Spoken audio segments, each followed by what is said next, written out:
Hey everyone, before we jump into today's chapter, don't forget to hit that subscribe button and tap the bell icon so you'll never miss a new audiofic. Your support really helps keep these stories coming. Now, let's dive in. Colonel O'Neill's residence. What do you mean you think you saw the lost city? O'Neill asked, confused. Willow shook her head. O'Neill hadn't seen it? Why had she seen it? She asked. You didn't see it, sir? See what? O'Neill replied, his expression puzzled. What was going on? A knock at the colonel's door interrupted them. He pressed his lips together, then told Willow, Head over to the living room and take a seat. We still need to have a chat about everything that's going on with you. Willow nodded and made her way to the living room with her coffee in hand. Just as she was about to sit, she heard the front door open. Carter? O'Neill called out. Willow froze, surprised that Major Carter had shown up at the colonel's place so early. She stood facing the hallway as their two voices drew nearer after hearing the door close. Willow? The Major asked, startled. What are you doing here? What happened yesterday? Hey, Major. Willow gave her a small smile. About yesterday, I had a vision in the gate room. I came to see the colonel after I woke up to talk to him about it. That's all, ma'am. I even had an accident on the way here after another vision. A vision? Are you serious?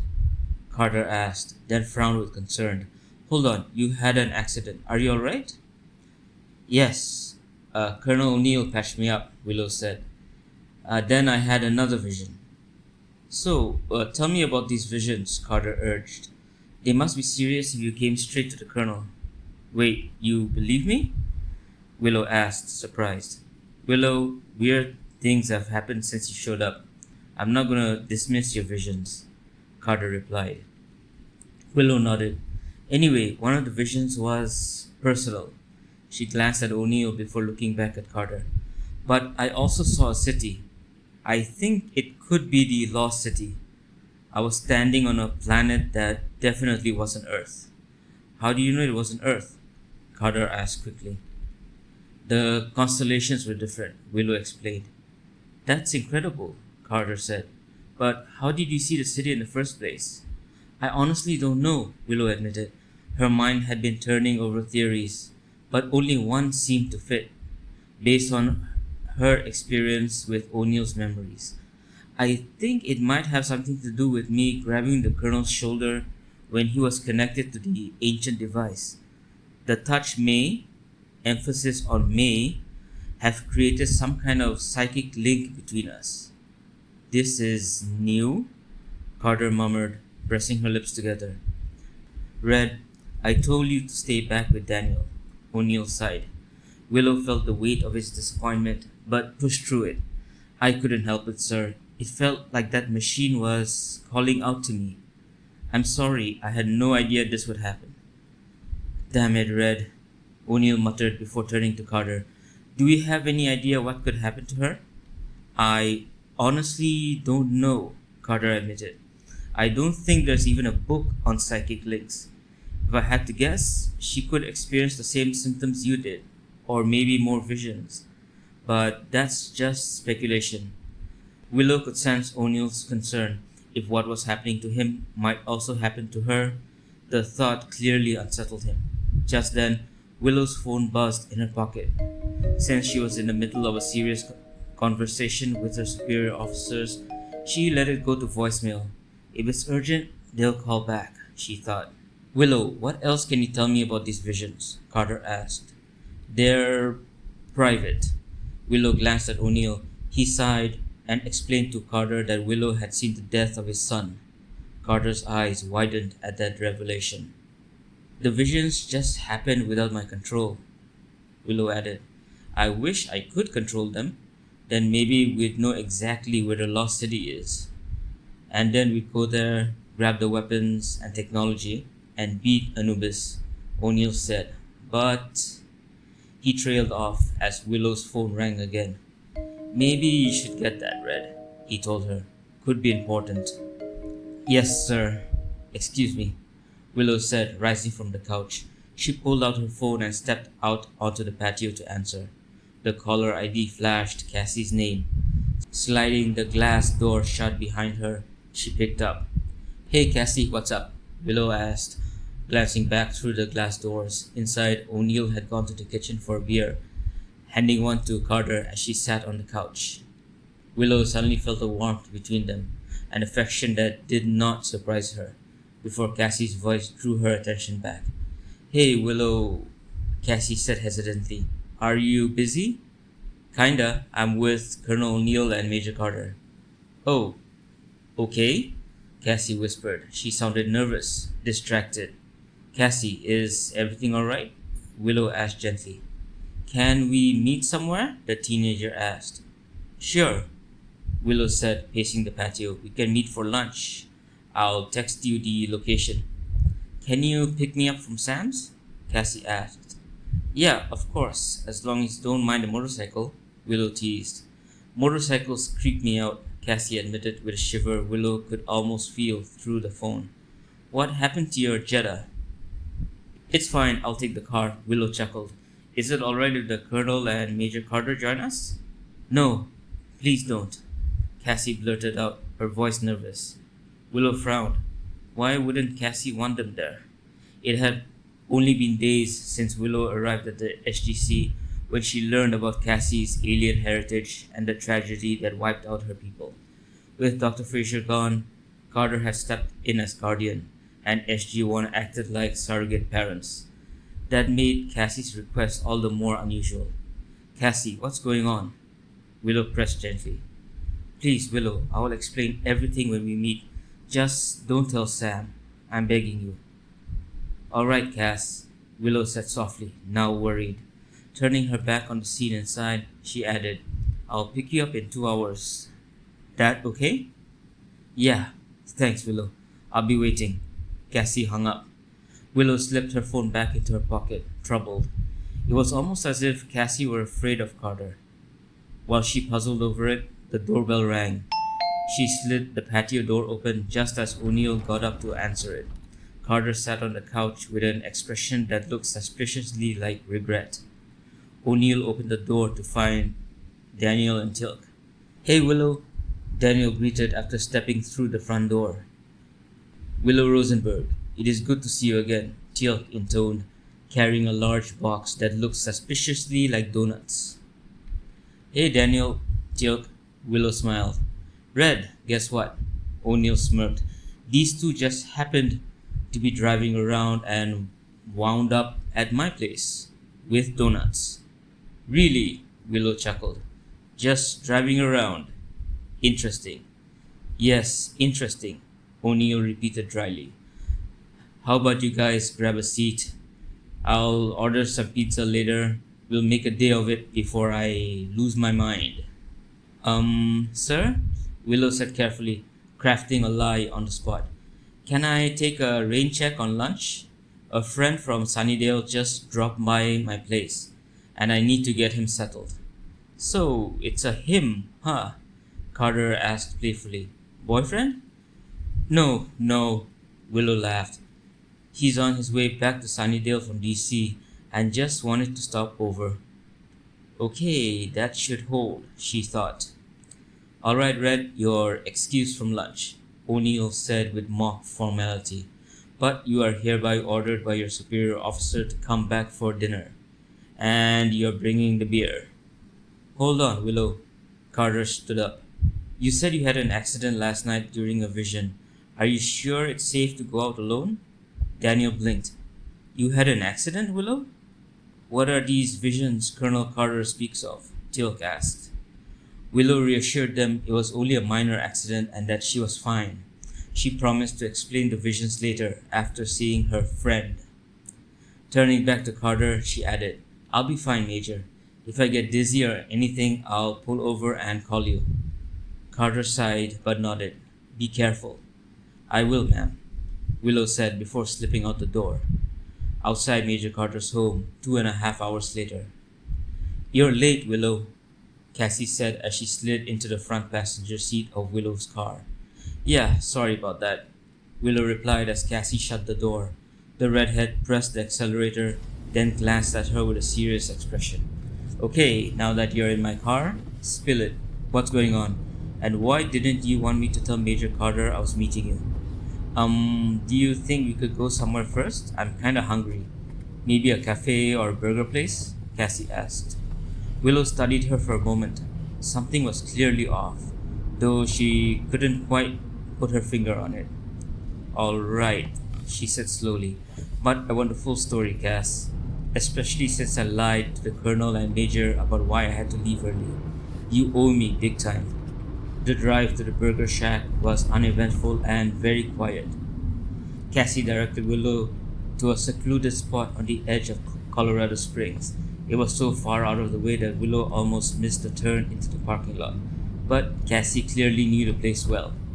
Dominic brought me here on our first date, Cassie said, almost as if she had read Willow's mind. It's out of the way and kinda private. Okay, I don't really need to know about your dating life, Cass. Willow laughed as she got out of the car and walked toward a table outside the restaurant. So, did you ask me here to talk about your boyfriend? Because I'm guessing the others already know about him. She grinned at Cassie. Yes, they know about him, Cassie replied. But I didn't ask you here because of him. Can we order first? After getting their food, Willow and Cassie sat at a table outside and began eating lunch. All right, Cass, Willow said. You promised. What's going on? Why the cloak and dagger routine? Cassie took a deep breath before speaking. I think Pete has been following Sam, and I think he ran a background check on her. Willow nearly choked on a french fry. After a brief coughing fit, she said, Cassie, I think maybe you're imagining things. You've met him before, right? Cassie asked. Willow recalled the first time she'd met Pete at a cafe when Buffy was in town, and again during the Osiris incident when he had almost ruined the stakeout at Daniel's place. Yeah, I met him twice, Willow admitted, fiddling with the straw in her drink. And yeah, he seemed a little weird and high-strung, but I find it hard to believe he'd run a check on the major or follow her around. He's a cop. He'd know that's not exactly kosher. You don't believe me, do you? Cassie asked, staring at Willow. Seeing how upset Cassie was, Willow softened her tone. Cassie, it's not that I don't believe you, she said, squeezing the girl's hand reassuringly. But there's no proof he's done anything wrong. And if something does happen, Major Carter can handle it. She's a strong woman. Did you know he moved in with Sam? Cassie asked. No, I had no idea, Willow replied. But that makes sense, Cass. They're in a relationship, so it's the next logical step. Look, Willow, that guy just creeps me out, and I don't think he likes me much. Why would you say that? Willow asked, surprised. Sometimes I catch him glaring at me, or he jokes that he can't wait for me to leave for college so he can have Sam all to himself. I've even heard him tell Sam she'd have more time for him if I moved out. He says she never has time for him because I'm always there. Come on, Cass, Willow said with a smile. I'm sure he's just kidding around. Once, Cassie continued, staring down at her half-eaten burger, he got angry. Willow set her food down and leaned forward. What do you mean he got angry? Did he do anything to you? Do Major Carter and the others know? No, not at me, Cassie said quickly, shaking her head. But one night, Sam had to work late and he lost his temper. He was muttering to himself, calling her names. He said that once they were married, he'd take her back to Denver so she could find a normal job or stay home with their kids. He was ranting about her not being around. He sounded unhinged. I see, Willow said, sitting back again. I think he's going to propose, and I'm afraid Sam will say yes, Cassie admitted. Cass, I honestly don't think she will, Willow replied. I can't see her giving up her career for anyone, no matter how much she loves them. To be honest, Cassie said sadly, I don't want to stay at her place anymore, not while that cop is there. I was hoping, if it's okay with you, maybe I could stay with you? Cassie, Willow said gently, you realize if you move in with me, you'd be giving Pete exactly what he wants? I know, Cassie admitted, running a hand through her hair. But I don't feel safe when he's around. I've never been comfortable since he moved in. Have you talked to the others? Willow asked. No, I'm scared of what they'd do. I don't think Sam would go against Pete. She seems to love him, though I don't know why. Uncle Jack would probably punch him and get into trouble. Daniel might let me stay with him, but his place is creepy with all those antiques and masks. And Teal'c lives on base, so that's not an option. That's why I wanted to meet today. I was hoping you'd say yes. Willow smiled. I don't mind, Cass. I've got an extra room, though I'll need to clear out some keepsakes first. But there are rules. Cassie smiled, but looked a little nervous. Okay, what kind of rules? First, Willow began, you have to tell Major Carter about moving out. That's non-negotiable. Second, curfew is 10 p.m. on weeknights, 11 on weekends. Third, no boys in the apartment after 10. If someone is still there, I'll personally kick him out. Or else he'll have to answer to Colonel O'Neill, Daniel, and Teal'c. And yes, that includes Dominic. Fourth, if you have a boy over, the door stays open. Fifth, you do your share of the chores. And finally, Willow grinned, don't bother me if my door is closed. Who knows, I might have a date. Cassie burst out laughing. Fine, I agree to all the rules. Good, Willow said. Then, after we finish here, we'll head to Colonel O'Neill's place. You can talk to Major Carter there. Cool? Cassie nodded, smiling. Thanks, Willow. This means a lot. Colonel O'Neill's residence. A few hours later, O'Neill opened the door to Cassie and Willow. Hey, Colonel, Willow greeted, her smile bright despite the long day. Uncle Jack, Cassie squealed, barreling into the house and wrapping O'Neill in a tight hug. Hey, kiddo, how are you doing? O'Neill asked, ruffling her hair. Willow stepped inside behind her, closing the door softly, and froze for a moment at the sight of General Hammond in the living room. He held a beer in one hand and two open boxes of pizza sat invitingly on the nearby coffee table. Hammond was talking quietly with Carter, Daniel, and Teal'c, but his eyes lifted to Willow as she approached. Cassie followed, and the two of them joined along with O'Neill near the center of the room. General Hammond, sir, Willow said, giving a polite nod. How are you, Lieutenant? Hammond's smile was warm, though there was a hint of concern in his eyes. Jack told me about yesterday's incident. I'm glad you're okay. You had me worried. Sorry about that, sir, Willow replied. I didn't mean to worry you. Hammond's expression grew more serious. I imagine you're wondering why I'm here. Jack and the others, well, everyone except Cassandra already knows what I'm about to say. Sir? Willow asked cautiously, a knot forming in her stomach. She could feel the tension radiating from the general. Taking a deep breath, Hammond said, I've been relieved of command at the SGC. Seriously? Willow's voice was barely above a whisper. Cassie, overhearing, froze, her eyes wide. Yes, Hammond continued, glancing between Willow and Cassie. The President has ordered a 3-month review of the Stargate program. You and the team will continue your missions as usual, but a civilian, Dr. Elizabeth Weir, will be in command during this period. Willow looked toward Daniel and the others, noting the careful restraint in their expressions. Daniel mentioned he'd heard of Dr. Weir and that she was a skilled diplomat. However, she had a mistrust of the military. Willow could sense their unease just beneath the surface. And you, sir? She asked, turning back to Hammond. I've been ordered to Washington, Hammond said, offering a small, wry smile. I'll be retiring. Willow swallowed the shock, pushing it aside long enough to hug the general. Thank you for everything, she whispered.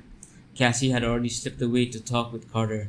Hammond gave Willow one last proud look. You've come a long way since the girl who first arrived here. O'Neill handed Willow a beer, and she noticed Cassie speaking quietly with Major Carter. Judging by their body language, Willow realized Cassie was asking if she could stay with her. The Major's eyes met Willow's, and she gestured for the two of them to step outside. Willow, we need to talk, Carter said once they were on the patio. She leaned against the railing, her expression serious. Are you aware of Cassie's request? Yes, ma'am, Willow said. How long have you known? Carter pressed. I just found out. I told her she could stay with me, provided you agreed, Willow explained. Carter's face tightened. I don't agree with this. As her legal guardian, I believe she should stay with me so I can look after her. Cassie quickly jumped in, claiming she felt like a third wheel now that Carter and Pete were dating. Willow knew the truth was more complicated. Cassie simply didn't want to hurt Carter, but the excuse would do for now.